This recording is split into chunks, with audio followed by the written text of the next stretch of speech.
বন্ধুরা আসসালামু আলাইকুম। আজকে আমি খাসির ঝাল কারি রান্না করব, তাই আমার সাথে থাকুন, দেখতে থাকুন এবং উপভোগ করুন। খাসির মাংস আমি আগেই কেটে ধুয়ে রেখেছি। এখন আমি পাত্রে তেল দিচ্ছি। তেলটা গরম হলে আমি পেঁয়াজ দেব। পেঁয়াজটা একটু ভালো করে ভেজে নেব।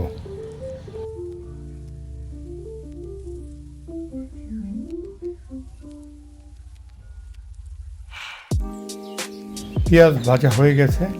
এখন আমি তেজপাতা দিলাম, দারচিনি দিলাম, এলাচি এবং লং দিলাম। একটু ভেজে নিয়ে তারপর আদা এবং রসুন বাটা দিয়ে দিলাম। এখন একটু ভালো করে মিশিয়ে অল্প পানি দিলাম। একটু ভুনে তারপর আমি মরিচ গুঁড়া, ধনিয়া গুঁড়া এবং হলুদ গুঁড়া দিয়ে দিলাম।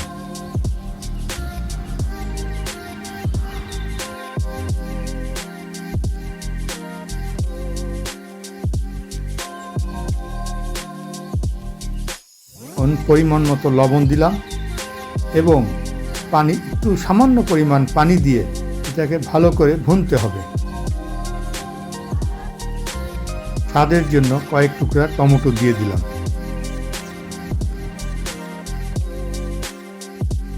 ভালো করে ভুনা হয়েছে। এখন খাসির মাংস দিয়ে দিচ্ছি।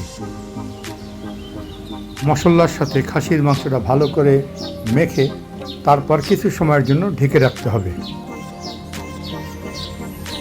মাংস ভালো করে কষাতে হবে।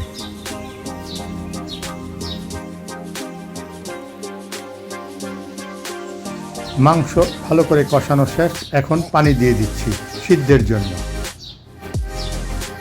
এবং তারপর 15 থেকে 20 মিনিট ঢেকে রাখবো। দেখা যাক কী অবস্থা। মাংস প্রায় হয়ে এসেছে।